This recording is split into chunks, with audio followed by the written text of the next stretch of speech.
Je suis Jean-David Cotte, artiste plasticien camerounais, vivant et travaillant dans la ville de Douala, précisément au Cameroun, et je vous souhaite la bienvenue à Artitude.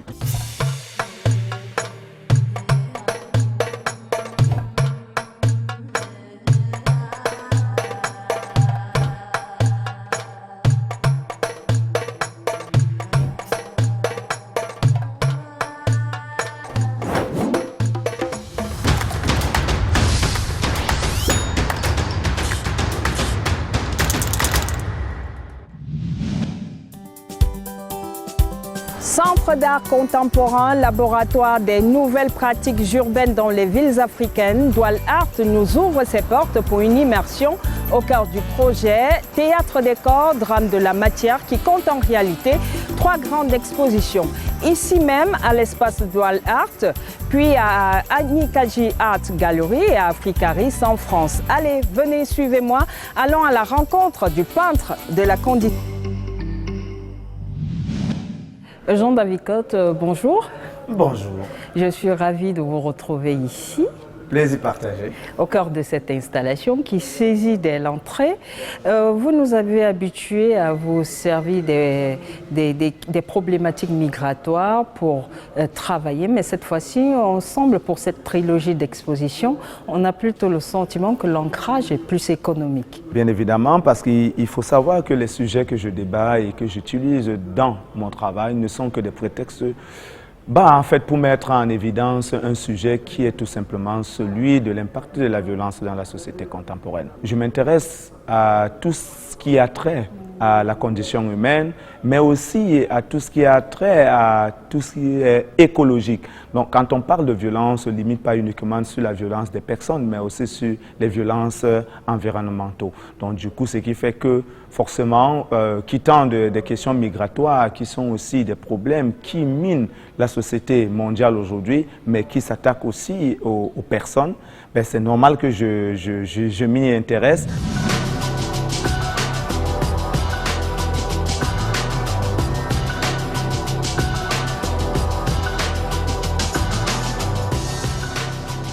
Je ne comprends pas pourquoi je ne m'intéressais pas à la situation de ces jeunes qui vivent dans des conditions immondes et dont la population mondiale a l'impression de ne pas les regarder. À travers ce travail, j'ai voulu leur donner une position de sujet et non d'objet. Parlons précisément de cette installation. On a ces tuyaux qui émergent enrobés de boue, c'est carrément un monceau de terre, mais qui saisit et qui donne le sentiment, on a ces minerais qui ne sont pas là de façon fortuite. Cobalt, aluminium, manganèse et bien d'autres. Pourquoi? Si je m'intéresse justement depuis quelque peu sur les questions économiques, justement parce que, ayant traité par exemple des questions migratoires, je me suis posé la question de savoir qu'est-ce qui peut être à l'origine de ces pertes de cerveau, de ces pertes humaines aujourd'hui dans le continent africain. Et quand on réfléchit bien et qu'on se met à creuser un peu plus en profondeur, on se rend compte que les problématiques qui sont évoquées par ces différentes personnes, par ces différents migrants, sont d'ordre économique. Alors, j'ai voulu m'intéresser et me questionner justement quelles sont ces problématiques qui font en sorte que les gens prennent des risques de prendre la route sur le désert ou bien sur la mer. Et alors, en entrant dans des recherches, je me suis rendu compte que l'Afrique et le monde en particulier est voué à une guerre économique et une guerre de stratégie et de géopolitique. Et quand on entre en profondeur, on se rend compte qu'il y a une partie de l'économie qui est subdivisée. Cette économie étant subdivisée en plusieurs étapes, mais nous avions 2 principales étapes, les économies amont et les économies aval. Et quand on regarde toute la structuration du monde aujourd'hui et tout ce qui se vit aujourd'hui dans le monde, c'est la guerre des économies amont, dont on parle des matières premières, des matières fossiles, des minéraux, des terres. Donc on trouve assez facilement en Afrique. Ouais. En Afrique. Donc du coup, et quand on regarde toutes les crises et les conflits armés qu'il y a aujourd'hui dans le continent africain, c'est autour justement de vouloir avoir une mainmise sur ces minéraux-là. Et du coup, ça m'a intéressé parce qu'il y a des vies humaines qui sont mises en jeu. Il y a l'écologie aussi qui est mise en jeu en ce moment-là.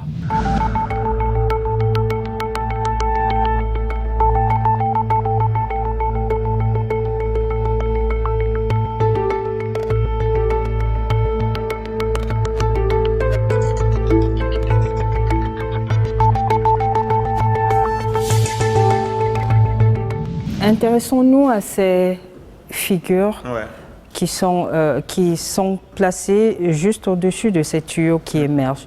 Et c'est fait à dessein. Est-ce qu'on peut comprendre ce que ça représente? Il faut déjà comprendre que vous êtes ici dans une réplique d'une espèce de mine, d'extraction minière. J'ai eu la chance de discuter et parfois aller même du côté de l'Est Cameroun à Batouri. Et où on a beaucoup de mines artisanales. Voilà, et il était question de vraiment savoir comment ça se passe, comment les choses se déroulent, comment l'espace même se structure. Vous avez fait une immersion. Une immersion. Voilà. Et le but était de ramener justement le visiteur à vivre cette expérience. D'où cette importation d'un espace d'extraction minière à ciel ouvert dans un espace white cube. Donc quand on dit dans un espace white, c'est un espace fermé. Et donner l'impression aux visiteurs d'être véritablement dans une mine d'extraction. Ouais. C'est le sentiment qu'on a. Donc, et parlant donc des éléments qui composent cette œuvre, qui est intitulée Map of the Resources, qui est composée justement des tuyaux, des bocaux qui contiennent des minéraux. Les tuyaux nous renvoient tout simplement aux différents pipelines, aux autres types de matières premières, le gaz, le pétrole et autres, donc, qui sont conduits par les pipelines. Et ensuite, nous avions ces espèces de tuyaux qui immergent de la terre et sur lesquels surplombe un ensemble d'éléments, un ensemble de bocaux. Et sur ces bocaux, nous avions des espèces de soldats qui sont assis au-dessus. En fait, ces personnages peuvent renvoyer justement aux soldats, aux groupes rebelles, aux entreprises internationales, aux organismes internationaux. C'est cette symbolique qu'il y a derrière ce personnage, ce bonhomme anonyme, mais qui nous révèle un certain nombre de codes et nous permet de nous projeter sur un ensemble de choses qui se passent dans le monde. Dans ces bocaux, nous allons trouver différents types de minéraux, le cobalt, le cuivre, le manganèse, le magnésium, le coltan, donc, qui sont des minéraux aujourd'hui qu'on va trouver la plupart dans le continent africain. Et partout où il y a ces minéraux, il y a soit la guerre, soit des conflits, des tensions. Bien évidemment. Ouais. Donc, du coup, et dans cette œuvre, pour moi, c'est une invitation à un questionnement, mais aussi c'est une façon de mettre au vu du monde un système qui date depuis l'avènement de la colonisation jusqu'à la période contemporaine, et de se questionner justement aujourd'hui sur la manière dont nous devions restructurer et de repenser nos économies et comment nous utilisons nos richesses pour notre propre développement. Ce n'est pas dit qu'on doit se détacher des échanges commerciaux, non, mais c'est de voir comment on soit véritablement dans un système de gagnant-gagnant où tout le monde s'en sert pour développer et bénéficier à la population. Voilà, et que la population puisse profiter justement de cette manne-là. En parlant justement de cobalt, on va s'acheminer la couleur bleue qui rappelle justement le cobalt. Ouais. Et ici, on a le sentiment que ce sont des visages qu'on peut retrouver même si on ne peut pas poser un nom là-dessus. Ouais. Mais vous essayez ici de représenter, là vous avez parlé de militaires et tout, mais là on a affaire à qui? Ce sont des personnages, des mineurs. La pièce que nous avions devant nous, cette série a été intitulée Blue Body.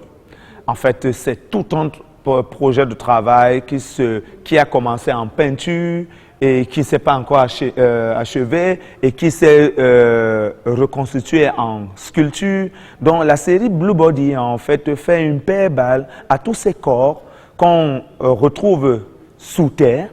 Dans la nomenclature même de ces personnes, elles appellent les hiboux. En fait, ce sont ces personnes qui vont en profondeur du sous-sol pour extraire la terre minéralisée. Et cette terre minéralisée, dans le cas échéant, il s'agit du bleu de cobalt. Et c'est à partir de cette matière première que j'ai intitulé justement ces personnes qui sont ceux-là qui extraient le bleu de cobalt. D'où le nom de Blue Body. Ce bleu fait corps avec ces personnes, détériore aussi les personnes parce qu'ils sont en contact avec des matériaux qui sont aussi... Voilà, des produits chimiques. En tout cas, on va évoluer dans cet environnement qui est, on peut qualifier d'une forêt dépouillée.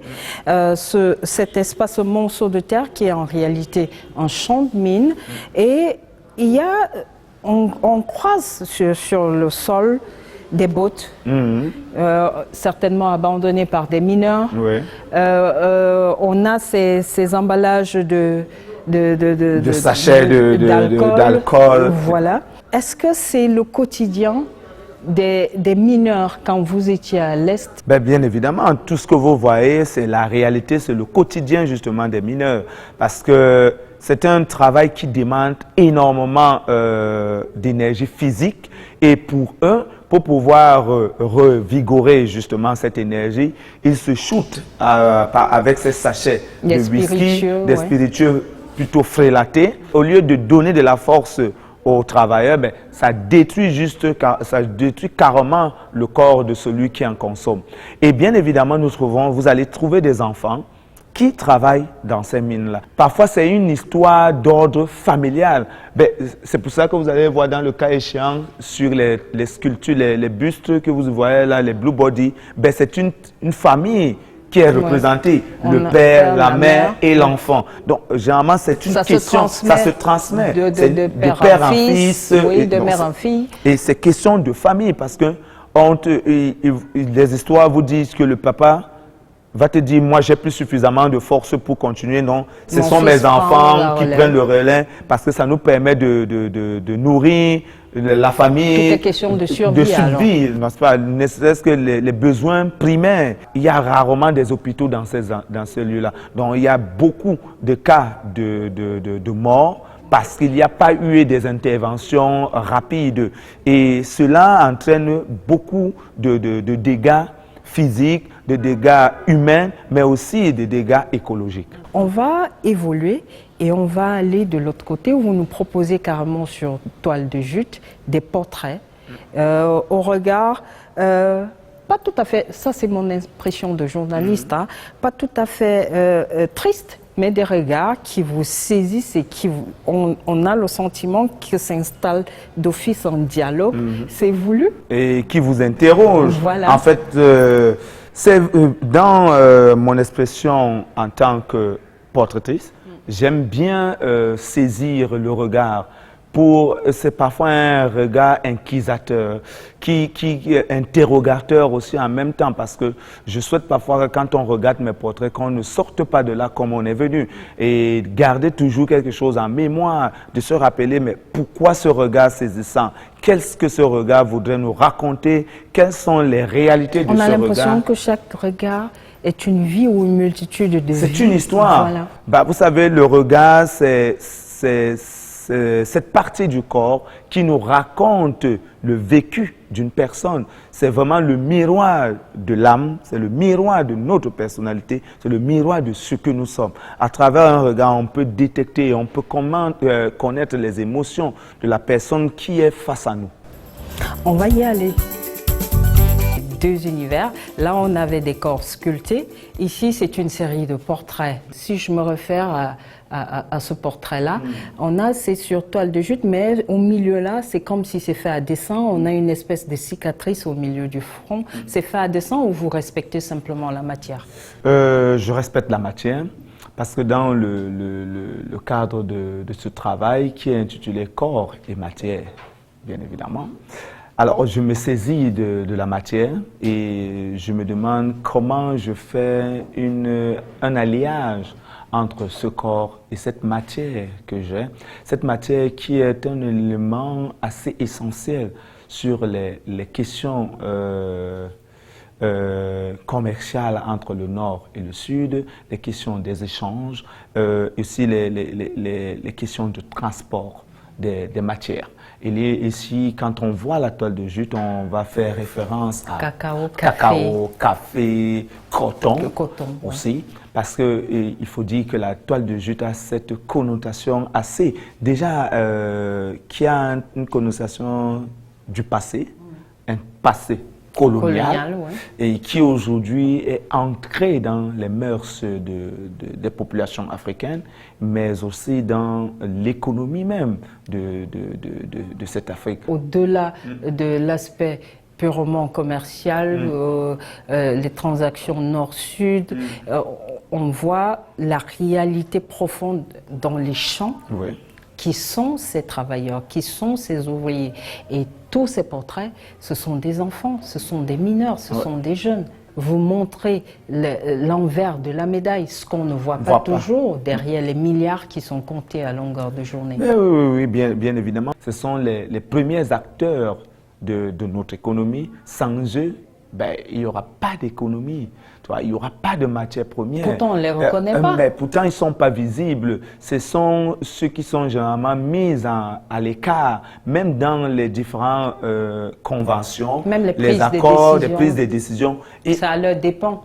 Allons même encore plus loin. On va parler par exemple des concours des grandes marques, des maisons de chocolatiers. Et là, on rejoint l'aspect écologique de l'artiste que vous êtes, parce que vous prônez là une volonté, par exemple, à les maîtres chocolatiers, qu'ils arrivent à proposer peut-être à leurs clients ou bien au monde des produits qui respectent le développement durable et qu'on puisse avoir une espèce de traçabilité justement dans le processus de production et de transformation. Bien évidemment, parce que tout récemment, il n'y a pas eu mal d'articles sur ce qui se passe, en particulier en Côte d'Ivoire, qui fait partie des premiers producteurs africains du cacao, avec le Ghana. Le Cameroun vient, je crois, en 4e ou 5e position.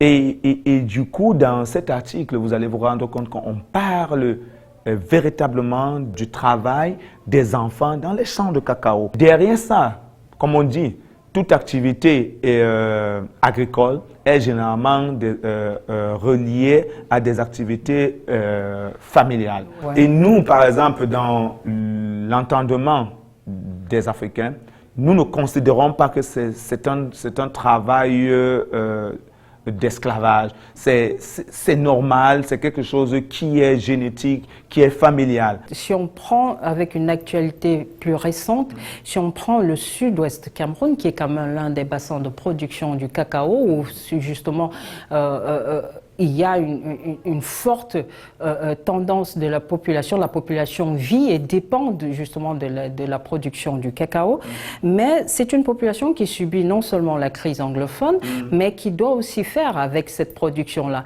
Et les autorités camerounaises font face avec le début de cette année, du moins la fin de cette année scolaire, à la fuite des enfants, les écoles qui se vident au profit des champs de cacao. C'est dire l'ampleur, ce que la pauvreté peut amener. Engendrer. Oui. En tant qu'artiste, mon travail, c'est de créer des conditions de dialogue et de questionnement. Je suis un peu comme cette éponge dans une société qui absorbe et qui rejette en essayant d'apporter une dose d'esthétique. Ce n'est pas forcément de dire des choses avec une violence que le message va forcément passer. Mais comment, en tant qu'artiste, on applique une dose d'esthétique, mais en questionnant. On n'est pas uniquement dans une question d'esthétique visuelle, mais aussi nous sommes dans un questionnement de la situation. Qu'est-ce que tout cela nous renvoie et comment on se met véritablement en retrait pour mieux résoudre les problèmes qui sont d'ordre actuel. C'est bien, chacun de nous veut bien gagner sa vie, mais à quelles conditions? À quelles conditions? Ces œuvres dénoncent l'apathie des gouvernements, l'exploitation humaine ou encore la passivité de la communauté internationale. À travers cette œuvre, je questionne d'une certaine manière le rapport que le corps a aujourd'hui avec le monde, avec la mondialisation. Et à travers cette œuvre, forcément, j'interroge ce que nous percevons aujourd'hui de notre corps, comment la mondialisation perçoit le corps aujourd'hui et quels sont les rapports que cette mondialisation a réellement avec ce corps. Revenons un peu sur le projet, parce que je le disais à l'entame, c'est un projet que tu as intitulé Théâtre des corps, drame de la matière, qui regroupe ces 3 expositions. Vous avez commencé à Douala, vous allez terminer à Paris. Est-ce qu'à chaque étape, c'est le même process, ou bien si on quitte l'espace Douala Art et qu'on se dirige à Kaji Agni Art Gallery, on aura quelque chose de différent, ou à Africaris à Paris, ce sera tout aussi différent? Ben, il faut dire que dans cette trilogie d'exposition que nous préparons depuis 2 ans, et avec un break dans l'échelle internationale en termes d'exposition, pour véritablement avoir le temps de préparer ce projet, ben, il faut dire que nous avions 3 espaces. La galerie Anikaji, qui présente l'exposition Épigraphie des corps.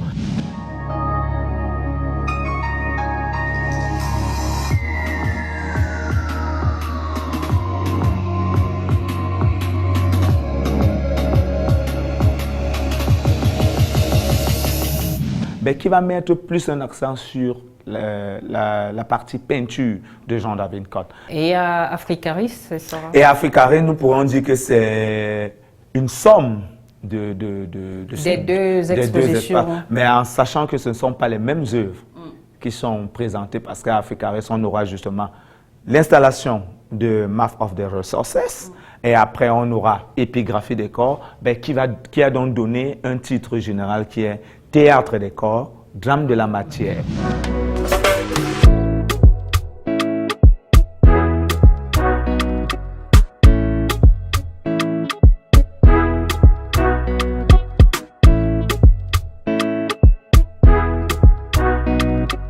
Purchase your track today.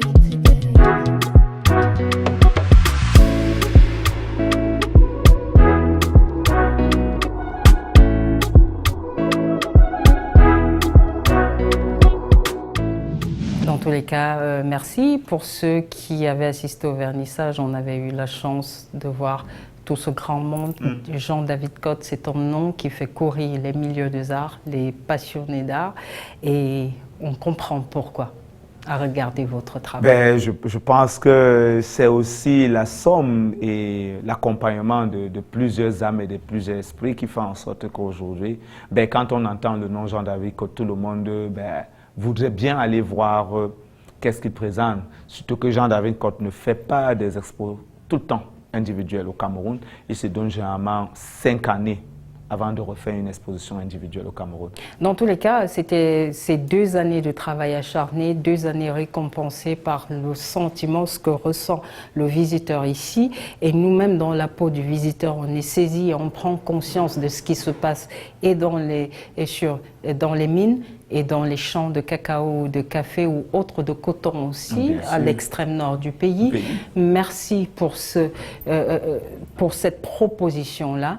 Et nous ne saurons terminer cette émission sans rendre un hommage à Madame, votre épouse, parce qu'au vernissage, vous avez dit que c'était grâce à elle, sa résilience, qui a permis que vous soyez là en train de nous présenter ces différents portraits. Et puis, moi, je préfère le mot forêt dépouillée, parce que je pense que c'est la réalité. Je pense que ça peut être l'idée d'un prochain projet, forêt dépouillée. Voilà, voilà. Merci. Je vous en prie. Je vous en dirai plus prochainement quand on aura développé ce titre-là.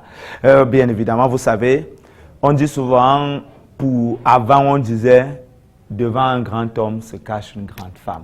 Ben moi, je dirais, je opterais plus devant un grand homme, à côté se trouve une grande femme. Et grâce à elle, vous avez produit votre plus belle œuvre. Ma fille.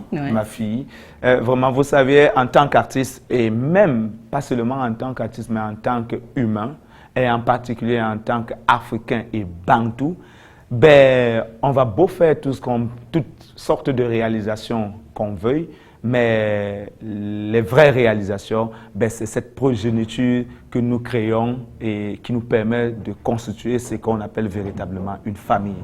Et ça, c'est la chose la plus importantes parce qu'aujourd'hui, le combat n'est plus centré sur vous, mais c'est que le combat, c'est pour le développement de votre famille et de donner la possibilité à vos enfants d'avoir une très belle éducation. C'était Jean-David Cotte, le peintre de la condition humaine. Merci. Merci beaucoup.